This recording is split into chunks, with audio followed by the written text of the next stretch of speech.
Welcome everyone to Findem Live. We're here to share our innovations and stories about how to better find, plan, and manage talent. If this is your first time learning about Findem, Findem's Talent Data Cloud is the only talent acquisition and management solution powered by AI and 3D data. We're here to help you transform the way you attract and retain talent by automating the busy work so you can focus on the people. My name is Karen Henke. I'm editor of the shortlist here at Findem, as well as our host of our monthly Findem Live series. Thank you all for joining us today.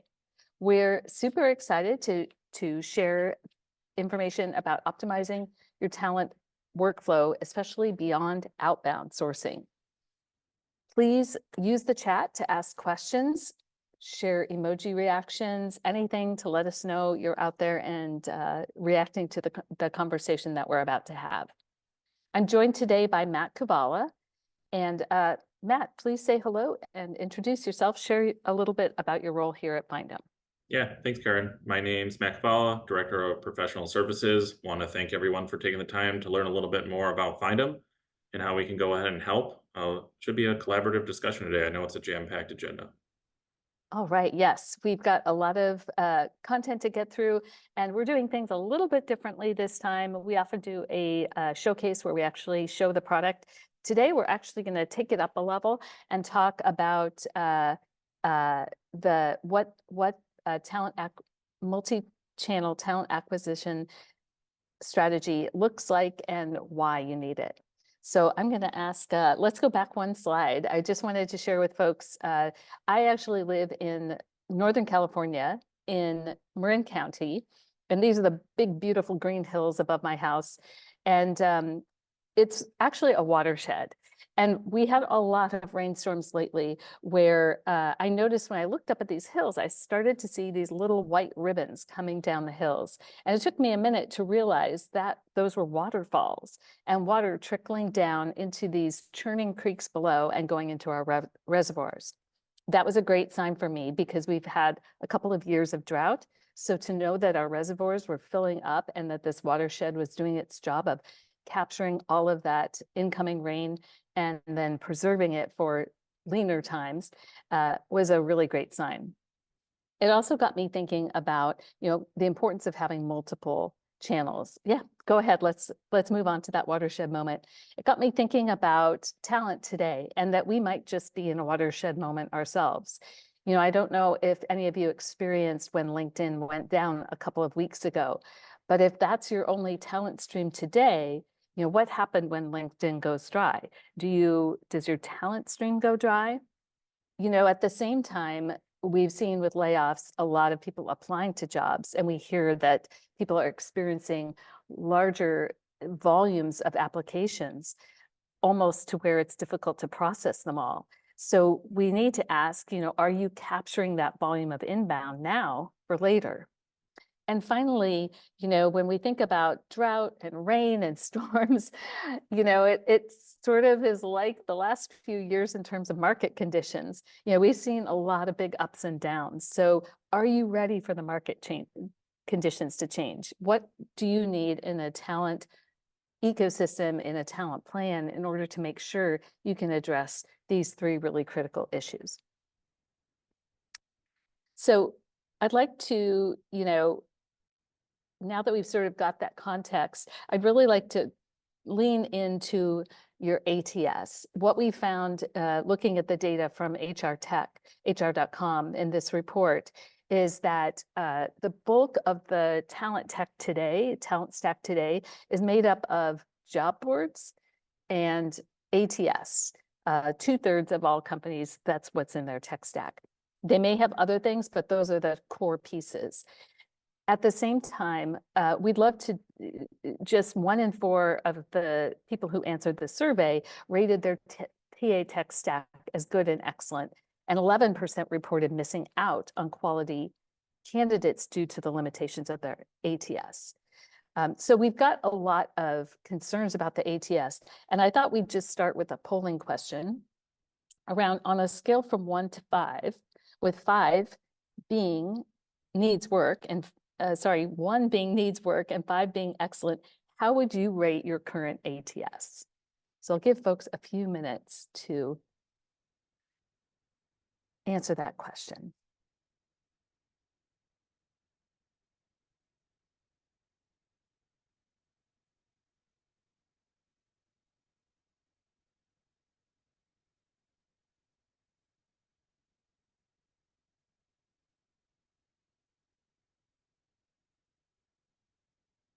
All right, let's take a look at the answers. Okay, oh, this is interesting. We did this earlier, and yeah, it looks like 46% rated their ATS as a 3, 15% 2, and 8% 1. Sorry about that. So we are definitely seeing that the majority of people, about 2/3 or more, are really not so pleased with their ATS and what it's able to do for them. But the great news is there's also about a third of you who are uh, ranking your ATS as highly effective.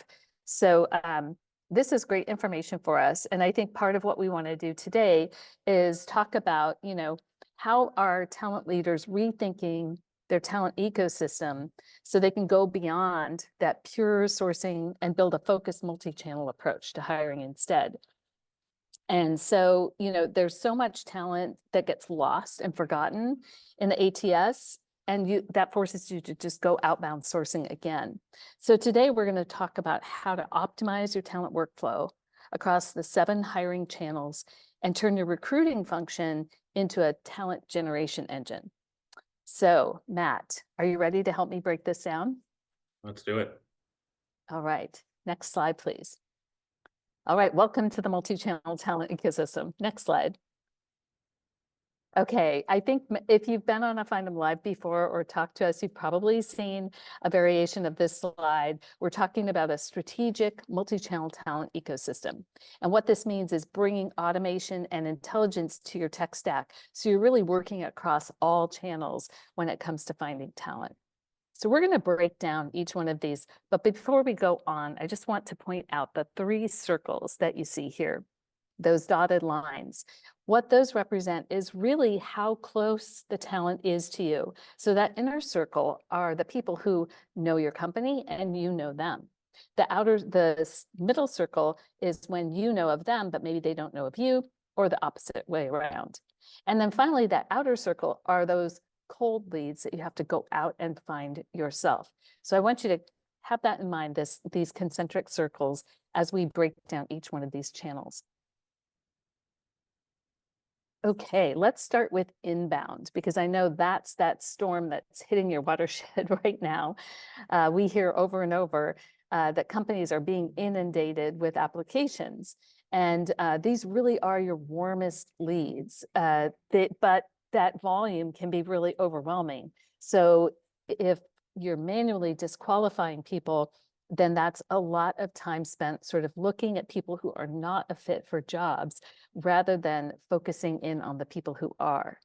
So that's a little bit about what the inbound challenge and inbound applications, inbound channel challenges are. And what I've asked Matt to do is talk a little bit about what he's hearing from folks about what they're looking for in a technical solution to deal with some of this volume and the manual processes. Yeah, thanks, Karen. So, interesting lens to talk about here from both a client and prospect perspective. So, regardless on Findem or any other potential multi-channel solution out there, there's a few areas that people have been focusing in on when it comes to inbound applicants. The first is simply asking the team, is this your go-to channel? Now, it sounds like a pretty low-hanging fruit question, but what we're essentially getting at here is the overall workflow. So, what we've seen from some of the clients here at Findem is we're being so inundated with the inbound channels that the first 7 to 10 people who inbound to a job, my team might be going one by one with a magnifying glass, really combing through if this is a good candidate or not, or a qualified candidate. But then by the time we get to the 20th, the 50th, like depending on how many people are inbound applying for this role, then we just start kind of moving people along the funnel here. So what we're asking ourselves is, are each of these candidates being able to be ranked and rated quickly and efficiently, right? Based on the inputs that I might have from a job description. And the second leaders are asking is, how easy is it for my team to then take groups of inbound applicants and then bulk disposition them or move them throughout the funnel so I can help decrease my time to hire?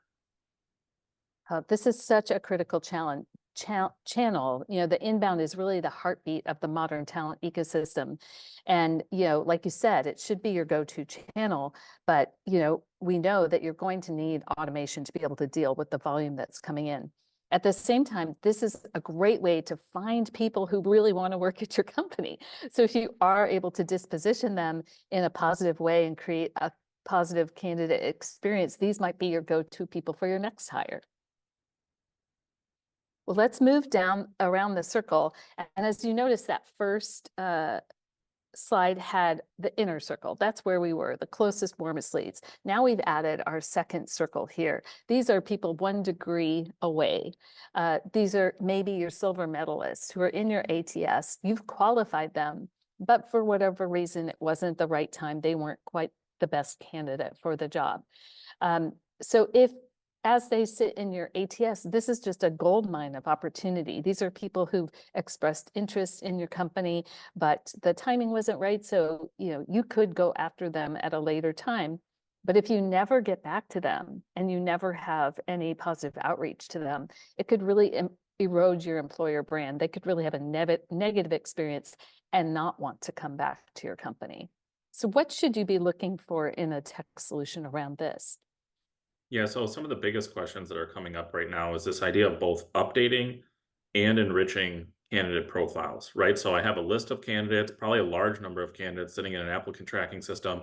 Not only do I need the candidates' profiles to be updated, but then what sources beyond like the CV, the resumes, the LinkedIn's, using the entire internet to really get a good grasp on who these candidates are is coming up. But then the third point is how often are those data refreshes coming up? So these are some really helpful questions to ask whatever vendor you're potentially moving forward with when it comes to enrichment, and then how often those data profiles are being updated.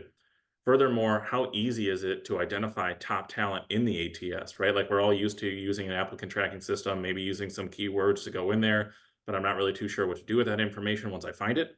So is there a system out there that's able to go ahead and, like we were talking about, at scale, actually show you the top qualified candidates? One of the biggest areas that have been missed when it comes to the ATS, though, is it's very easy to just have this wide landscape of people in my applicant tracking system.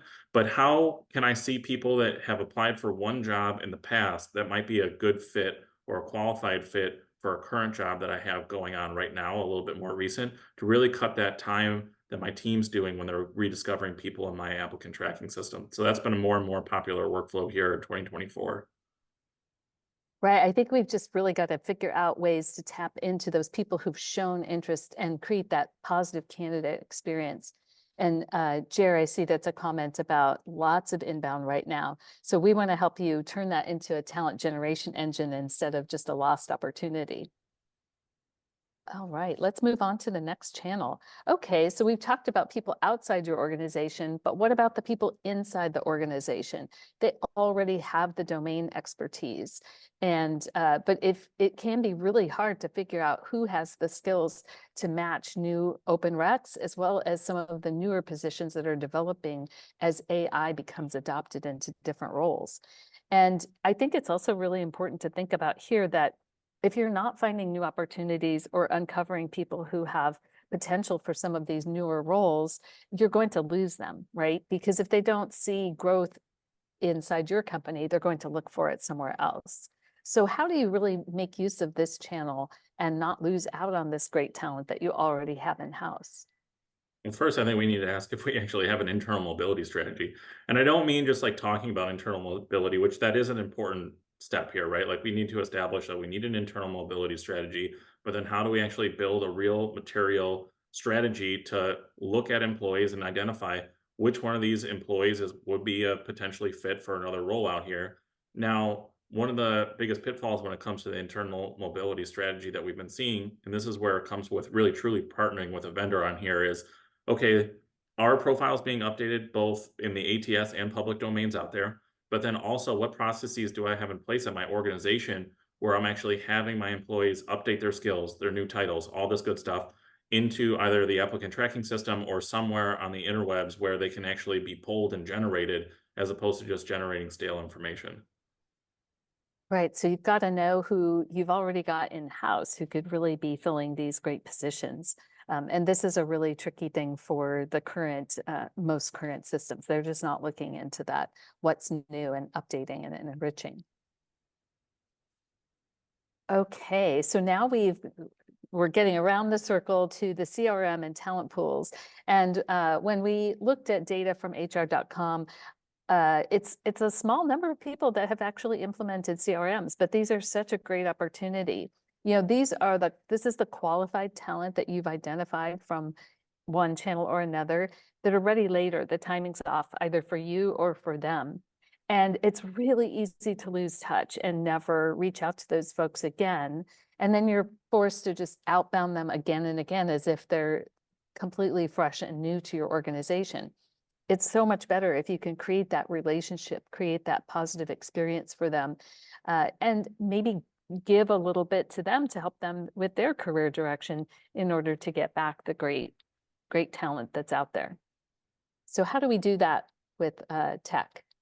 Well, one of the biggest issues that we've been running into in the past when actually talking with clients that have made the change or the shift here is how do we still consolidate while implementing a CRM? So it's easy to have your sourcing tool, your ATS, and a separate CRM, but then it's difficult to always actually showcase the candidates who I've put in my CRM who then are a good fit for a current job that I have open right now. So it's important to make sure that the CRM and the sourcing tool are actually in unison with the ATS. So then what we're attempting to do here using a CRM is actually create an intent-driven database of candidates, right? So like people that have maybe attended events, webinars, putting them in there, but then having those candidates populate as soon as I have a job description that is one that I'm trying to hire, a list of maybe 20 candidates that have already shown interest in engaging with me in the past. I'd say one of the most common ways people are using this now, starting in 2023, is by having opt-in talent communities on their websites. So it's always helpful to ask the vendor to what degree can I have both a proactive approach, a reactive approach, and just a kind of a passive approach going in so I can have people be adding themselves to talent communities. And then as leaders are asking us is how do I actually automate the CRM system? So how do we send those automated newsletters, the campaigns, the updating of contact information, all this good stuff so then we can ensure that our team isn't spending too much time farming these candidates in the CRM, that the system's already doing it, and then simply just recommending us the top talent. Right, and I think this automation is so important. So we see that, we talked at the top of the call about automating some of the busy work so that your talent team can really focus on engaging with people, the people who you're trying to convince to come to your company and start a career at your company. So this automation of this to be able to nurture and develop these relationships is so important. All right, now we're to referrals. And I know you've probably heard if you've been following Findem for a bit, that referrals can be the top channel for hires, highest converting for a lot of companies. But how do you expand and make sure you're getting the right people into that referral channel?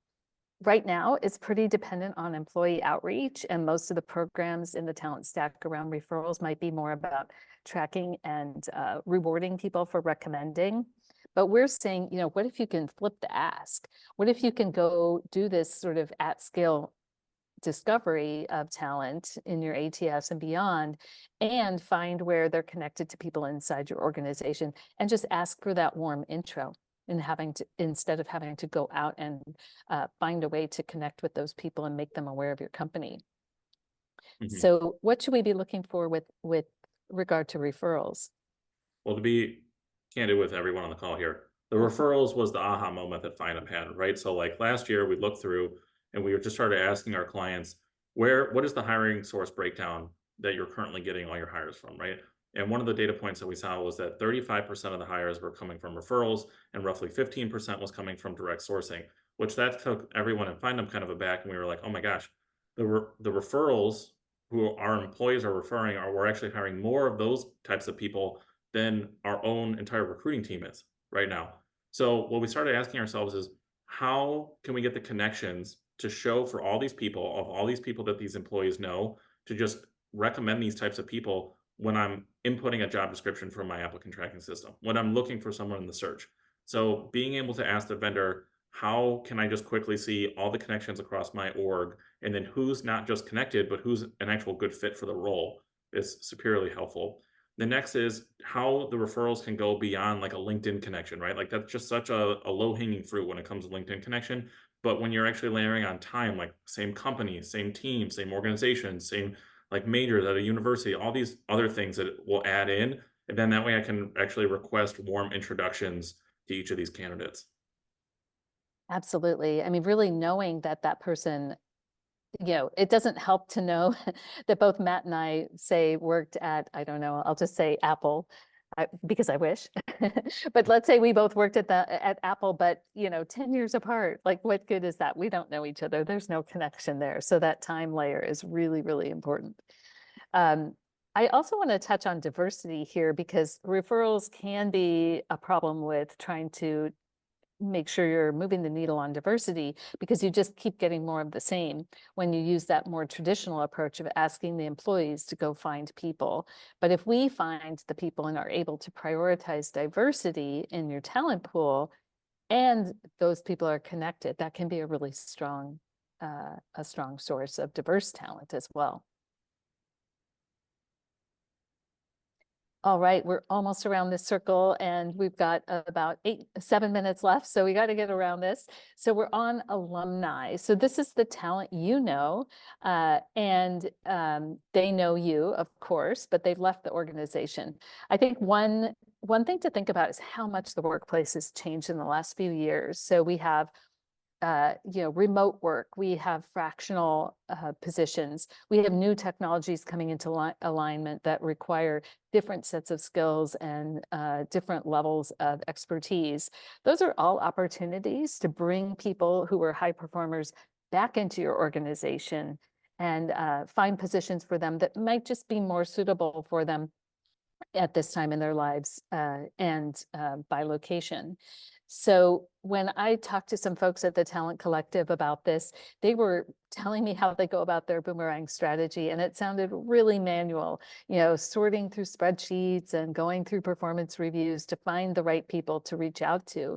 And I just wonder if there's a way to automate that and make it a little bit easier.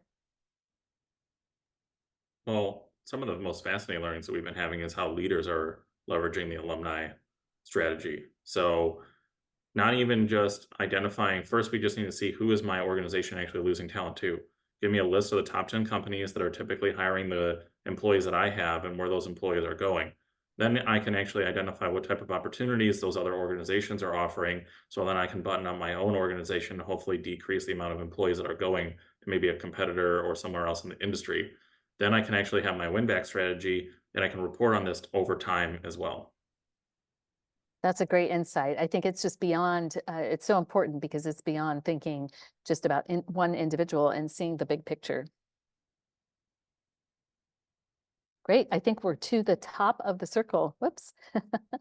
And you may have noticed that now we're on that outer circle, right? So these are the people who are the furthest away from knowing you and you knowing them. It's the external sourcing channel. And we have that at the top of the circle because that's really where most people start. But what we're saying today and what we see with the multi-channel talent acquisition strategy is that you don't need to start at the top of the circle. You can actually go all the way around the circle before you get to the external sourcing or outbound sourcing. These are the coldest leads to source. You don't know them, they don't know you. It's going to be a lot more work to find them and engage them. Also, what we see is, half the time you're looking at people who have no intention of changing jobs. So you're going to have a pretty low response rate and low conversion rate on these folks. So I guess if you are going to do outbound sourcing, what are some things you can do, have in your tech stack? What should you have in your outbound sourcing tool to help you with that low response and low conversion rate and make sure you're finding the people there? Well, I think we should maybe pause here for a moment and just acknowledge how far around this circle we've been. We've gone through 6 other high warm channels before we've even gone external. So what a lot of people are asking themselves is, if I still haven't reached my hiring goals after executing 6 other strategies, then I'm going to go external. And if I have to go external, then how am I actually going to start finding candidates quicker, right? So a lot of people are used to using like keywords on one website, one database, using like Boolean search, which is totally fine. We've all been there. but we live in a three-dimensional world. So how are we actually using and up-leveling our search tactics to actually find the people that we're looking for, right? So what type of candidate details, data research, market analysis can I identify to share with hiring managers, share with my leadership to set those expectations for maybe some of those more difficult hires, especially in the given kind of market that we're in right now. So a lot of the external sourcing is more around, yes, I want to automate a lot. Yes, I want to up-level my team and actually how they're searching in general, but then I also want access to all that market data to set expectations. Absolutely. So there is a better way of doing this. And of course, doing it in a more holistic way will help you build that flywheel for your talent acquisition team. And Pablo, I see you said, uh-oh, I really wanted to see that demo. And sorry, we just wanted to give this background because we felt like it had been kind of missing from our previous conversations. So in the follow-up to this session, we will be pointing you to the demo Findem Live where we specifically demo this, but this will be great background for that. And the other question we've got is, will hiring pick up in 2024? And, I think we're already seeing open jobs and a lot more hiring in certain areas. So it's happening, it's uneven. Um, let's go ahead and go to, I think, Matt, to wrap us up, what would you look for? What should be people asking about the platforms that they're considering for a multi-channel talent acquisition strategy? Yeah, let's just hypothetically say that the people on this call are ready to take the step in like having a multi-channel vendor. There are a few areas and checklists that I would recommend taking a look at, regardless on which potential vendor you're interested in. So important to call out that multi-channel sourcing was nearly impossible 2 years ago.